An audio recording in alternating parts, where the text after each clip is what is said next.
تو وہ آواز جو مولا نے دی تھی وہ ہمارے لیے تھی. بس عزیزان گرامی، اگر آج پہلی محرم سے ہم یہ سوچنا شروع کریں کہ وہ جو امام نے کہا تھا کہ ہے کوئی جو میری مدد کرے، وہ امام نے ہمیں آواز دی تھی، اور ہم آج سے سوچنا شروع کریں کہ ہم اپنی اپنی جگہ پہ رہتے ہوئے امام کی کیسے مدد کر سکتے ہیں، تو شاید ہم اپنی زندگیوں میں کربلا کو اس طرح سے شامل کر سکیں جس طرح امام ہم سے چاہتے ہیں. درود پڑھیے محمد.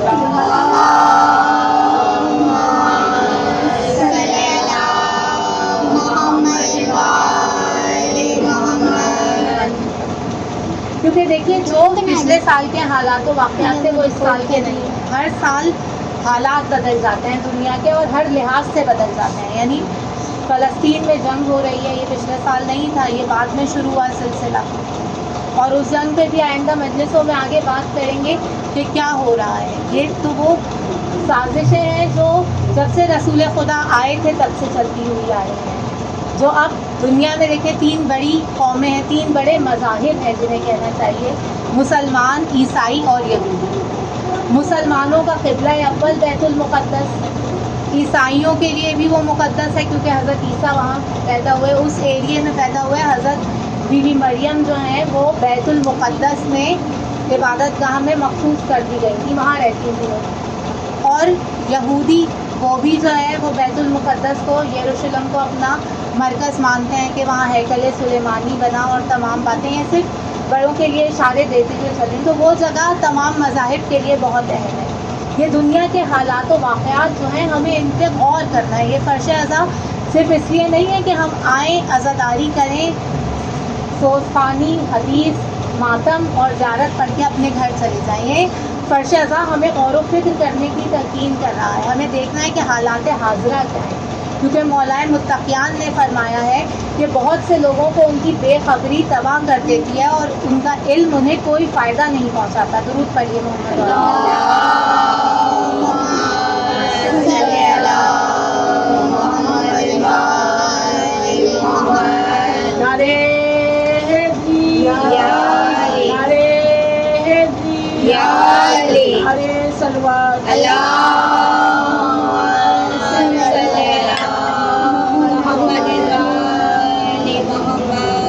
بس عزیزان گرامی، وہ قیامت کی نشانیاں کہہ لیں یا وہ ظہور کی نشانیاں کہہ لیں، وہ پوری ہوتی جا رہی ہیں، اور انسان حیرت میں ہے کہ یہ سب کچھ کیسے ہو رہا ہے. کہ جنگیں ہو رہی ہیں، اور اس کے علاوہ بھی بہت ساری چیزیں ہیں. کہ ہم بچپن میں سنا کرتے تھے کہ امام جب آواز دیں گے تو ہر انسان کو اپنی زبان میں، اپنی مادری زبان میں وہ آواز سنائی دے گی. امام جب ہمارے امام زمانہ علیہ السلام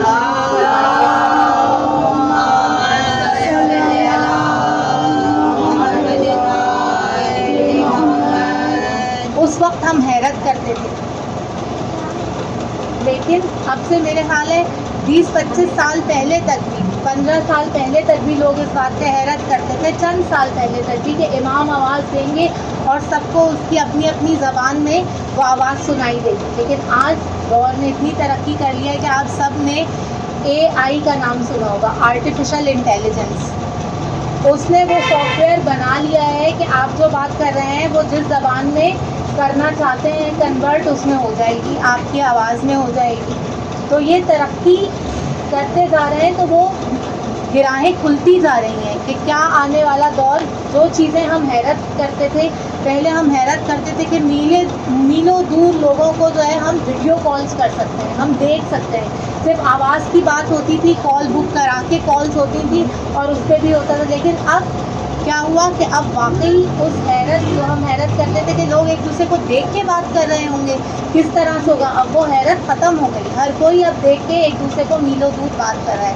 تو بس عزیزان گرامی، ہمیں ان ساری ٹیکنالوجیز کو سمجھنا ہے، کیونکہ امام جب آئیں گے تو انہیں صرف اس چیز کی ضرورت نہیں ہوگی کہ ہم بہت اچھے عزادار ہیں، ہم غور و فکر کرنے میں کتنے امام کے ساتھ ہیں، ہم اپنے آپ کو کتنا علم حاصل کر کے قابل بنا رہے ہیں کہ ہم امام کے ساتھ آ سکیں. جو اب تک کا علم اس دنیا میں موجود ہے، بے شک کہ تمام علم اس دنیا میں موجود ہے، لیکن اسے ڈسکور کیا جا رہا ہے، اسے سمجھا جا رہا ہے کہ کیا ہے.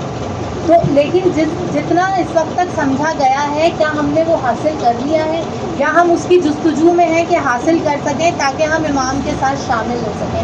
بس عزیزان گرامی، آپ کو زیادہ زحمت نہیں دوں گی، لیکن یہ وہ تمہیدیں ہیں جو ہمیں بچوں کے لیے ضروری ہیں، کیونکہ آج کل کے دور میں ہمیں جدید ٹیکنالوجی کو حاصل کرنا ہے، اور اگر ہمارے بڑے بزرگ گھر میں موجود ہیں انہیں بھی ان سب چیزوں کے بارے میں بتانا ہے کہ یہ سب کچھ کیا ہے، کیونکہ اب یہ ساری چیزیں مصنوعی ذہانت انسان کے بالکل ہاتھ میں دے دی گئی ہے. یعنی جو لوگ موبائل فون استعمال کر رہے ہیں، واٹس ایپ وغیرہ دیکھیں، اس پہ ایک گول دائرہ بنا ہوا نظر آنے لگا ہے. جو لوگ استعمال کر رہے ہیں، نئی نسل یا بچے، وہ سب یہ جانتے ہیں. پہلے ہم سوچتے تھے کہ کسی نے ہم سے کوئی سوال کیا ہے یا کسی نے ہم سے کوئی بات کی ہے تو ہم اس کا جواب کیسے دیں. اب آپ کو کوئی ضرورت نہیں ہے اپنا دماغ استعمال کرنے کی. آپ اس گول دائرہ جو بنا ہوا آتا ہے اس کو دبائیں اور اس میں اپنا سوال لکھیں اور وہ فوراً آپ کو جواب دے دے گا. اور اگر آپ کو اس کا جواب پسند نہیں آیا تو آپ اس سے کہیں گے نہیں مجھے یہ جواب پسند نہیں آیا، تم دوسرا جواب دو، تو وہ آپ کو دوسرا جواب دے گا. اگر آپ اس سے کہیں گے کہ مجھے تصویر بنا کے دو تو وہ تصویر بنا کے دے گا. آپ کہیں گے یہ تصویر پسند نہیں آئی، دوسری بنا کے دو، تو وہ آپ کو ہزاروں تصویریں بنا کے دے گا، آپ کو ہزاروں باتیں بتائے گا. یعنی ہمیں ان ساری چیزوں کو سمجھنا ہے تاکہ کوئی دشمن بھی ہمیں بیوقوف نہ بنا سکے، کوئی ہمیں بے خبر رکھ کے ہم سے فائدہ نہ اٹھا سکے. کیونکہ کربلا میں کیا ہوا ہے یا اہل بیت اطہار کے ساتھ کیا ہوا ہے کہ شام کے لوگ جو تھے انہیں ایک طرف جا کے ایک مخصوص گروہ ان پہ حکومت کر رہا تھا. تیسرے خلیفہ کے دور میں یا اس کے بعد سے بھی معاویہ ابن ابو سفیان شام پہ حکومت کر رہا تھا، اور اس نے وہاں کے لوگوں کو اندھیرے میں رکھا ہوا تھا اہل بیت کی طرف سے. کہ جب مولائے متقیان کی، مولا علی کی شہادت ہوئی مسجد کوفہ میں، تو شام کے لوگوں نے یہ کہا کہ اچھا علی مسجد بھی جاتے تھے، اچھا علی نماز بھی پڑھتے تھے. یہ سب چیزیں کیوں ہیں؟ کیونکہ لوگ بے خبر تھے. بس عزیزان گرامی، ہمیں آج کے دور سے باخبر رہنا ہے، اور کیونکہ میڈیا کا دور ہے تو غلط اور صحیح میں فرق کرتے ہوئے چلنا ہے کہ جو خبر ہم تک پہنچائی جا رہی ہے وہ صحیح بھی ہے یا وہ ہمیں بیوقوف بنا کے ہم سے کوئی کام نکلوانے کے لیے وہ خبر ہم تک پہنچائی جا رہی ہے. جس طرح امام حسین کو خطوط لکھوائے گئے. بس عزیزان گرامی، جب امام نے مدینے کو چھوڑ دیا اور مکہ پہنچ گئے تو وہاں پہ بہت سارے خطوط لکھے گئے جو دوستوں کی طرف سے بھی تھے اور دشمنوں کی طرف سے. مولا تو جانتے تھے کہ کیا ہو رہا ہے، لیکن اور بہت سے لوگ نہیں جانتے. بس آج کی مجلس میں یہی ایک پیغام دینا چاہوں گی اس فرش عزا کے توسط سے کہ ہمیں باخبر رہنا ہے، اور آنے والے وقتوں میں کس طرح سے ہمیں امام کی جو آواز استغاثہ ہے اس کے لیے اپنی اپنی جگہ اپنے آپ کو تیار کرنا ہے. اپنے اندر کوئی ہنر، کوئی قابلیت پیدا کرنی ہے، اور وہ ہم خود جان سکتے ہیں کہ ہمارے اندر کیا قابلیت ہے اور ہم کہاں تک آگے جا سکتے ہیں. بس عزیزان گرامی، یہ ایام عزا جو شروع ہوئے ہیں، امام کا مدینے سے سفر شروع ہوا. جب یزید تخت حکومت پر آ کے بیٹھا ہے تو یزید نے ایک خط مدینے کے گورنر کو لکھا جس میں اس نے لکھا تھا کہ حسین ابن علی کو یا تو ان سے بیعت لے لو یا ان کا سر کاٹ کے ہمارے پاس بھیجو. یہ خط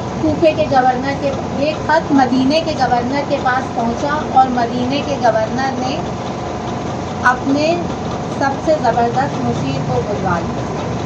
اب یہ دونوں لوگ، گورنر اور اس کا مشیر یعنی مروان ابن حکم اور ولید، یہ دونوں بیٹھے ہوئے ہیں اور سوچ میں ہیں کہ یزید نے کتنا سخت حکم دے دیا ہے کہ حسین سے یہ بات کرے گا کون ہمت کرے گا حسین ابن علی سے یہ بات کہنے کی کہ یزید کی بیعت کر لیں یا ہم آپ کا سر قلم کر دیں گے. بس دونوں نے مشورہ یہ کیا کہ امام کو پیغام بھجوایا جائے، اور امام کو مسجد نبوی میں پیغام بھجوایا گیا کہ آپ آ کے گورنر ہاؤس میں ملیں. یہ امام کو پتہ چلا، امام سمجھ گئے کہ کیا ہوا. امام نے تیاری کی اور جب جانے لگے تو جوانان بنی ہاشم ساتھ ہو گئے، حضرت عباس، حضرت علی اکبر اور بہت سے جوان کہ ہم مولا آپ کو اکیلے نہیں جانے دیں گے. مولا نے کہا نہیں، میں اندر میں اکیلا جاؤں گا، آپ لوگ باہر رہیے، اور اگر میری آواز بلند ہو تو آپ لوگ اندر آ جائیے. یہ تمام واقعات ہر سال ہم مسلسل دہراتے ہیں، اس لیے کہ ہر سال ہم اس سے ایک نیا سبق سیکھتے ہیں، سوچ کی اور غور و فکر کی نئی گراہیں کھلتی ہیں ان باتوں سے۔ بس عزیزوں، امام اندر گئے اور جب یزید کا خط پڑھ کے سنایا گیا تو امام کو ایک دم جلال آیا۔ جب امام کی آواز بلند ہوئی تو وہ جوان دربار کے اندر داخل ہو گئے۔ بس امام وہاں سے چلے۔ یہ 27 رجب کا دن تھا۔ دیکھیے رسول خدا شب معراج پہ گئے تھے 27 رجب کو، اور اس دن رسول کے نواسے سے بیعت طلب کی جا رہی ہے۔ بس امام نے رخت سفر باندھا۔ وہ رات رخت سفر باندھنے میں امام کی گزر گئی۔ تمام لوگوں کو جمع کیا اور بتا دیا جو جو جانتے تھے۔ حضرت عباس سے فہرست بنوائی کہ یہ سب جانے والے ہیں۔ اتنے میں حضرت زینب آئی اور کہا کہ میں بھی ساتھ چلوں گی۔ بس امام نے کہا کہ جاؤ اپنے شوہر سے اجازت لے کر آئے۔ وہ اجازت لے کر آ گئی۔ آگے بڑھوں گی تیزی سے۔ بس رخت سفر باندھ دیا گیا۔ اب امام جا رہے ہیں، لیکن امام کی ایک بیٹی ہے سغرا، جس کو پتہ چل چکا ہے کہ میرا نام ان جانے والوں میں نہیں ہے۔ سغرا بہت پریشان ہے، چھوٹی ہیں، کبھی اپنے ماں باپ کے بغیر، بہن بھائیوں کے بغیر، گھر والوں کے بغیر سغرا نہیں رہی ہیں۔ اب پریشان ہیں، کبھی بابا کے پاس جاتی ہیں کہ بابا مجھے بھی ساتھ لے چلیے، میں بیمار ہوں لیکن میں کسی کو ستاؤں گی نہیں، میں دوا بھی نہیں مانگوں گی، میں کچھ بھی نہیں کروں گی، مجھے ساتھ لے کر چلیے۔ کبھی چچا عباس کے پاس جاتی ہیں، کہتی ہیں چچا آپ تو فہرست تیار کر رہے ہیں، اس فہرست پہ میرا بھی نام لکھ لیجیے۔ کبھی بھیا علی اکبر کے پاس جاتی ہیں، بھیا میں آپ کے بغیر کیسے رہوں گی، مجھے بھی اپنے ساتھ لے کر چلیے۔ کبھی پھوپھیوں کے پاس جاتی ہے، کبھی ماں کے پاس جاتی ہے، لیکن سغرا بہت پریشان ہے، کوئی حامی نہیں بھر رہا، کسی میں ہمت نہیں کہ حسین سے اجازت لے لیں۔ حسین منع کر چکے ہیں، سامان سفر تیار ہو چکا ہے، بیویوں نے سوار ہونا شروع کر دیا۔ ایک وقت وہ آیا کہ تمام لوگ سوار ہو گئے۔ علی اکبر نے سغرا سے وعدہ کر لیا، سغرا اگر حالات بہتر ہو گئے میں 7 محرم کو تمہیں لینے کے لیے آ جاؤں گا۔ یہ وعدہ کر چکے اکبر، لیکن سغرا کو قرار نہیں آ رہا۔ جب سب بیویاں سوار ہو گئیں، ایک مرتبہ بیوی ام رباب سوار ہو رہی تھی، علی اصغر کو سغرا نے گود میں لے لیا۔ جب بیوی سوار ہو گئی، اب علی اصغر کو مانگا جا رہا ہے، لیکن علی اصغر سغرا کے پاس سے نہیں آ رہے۔ تمام لوگوں نے کوشش کر لی، ماں پھوپھیوں نے کوشش کر لی، علی اصغر کسی کے پاس نہیں جاتے۔ ایک کوہرام بپا ہے۔ ایک مرتبہ حسین آگے بڑھے، علی اصغر کے کان میں کچھ کہا اور اصغر امک گئے، باپ کی گود میں آ گئے۔ میرا دل کہتا ہے حسین نے کہا ہوگا اے علی اصغر، اگر آج تم کربلا نہیں چلو گے تو حسین کی مظلومیت پر آخری مہر کون لگائے گا؟ لعنت اللہ علی قوم الظالمین۔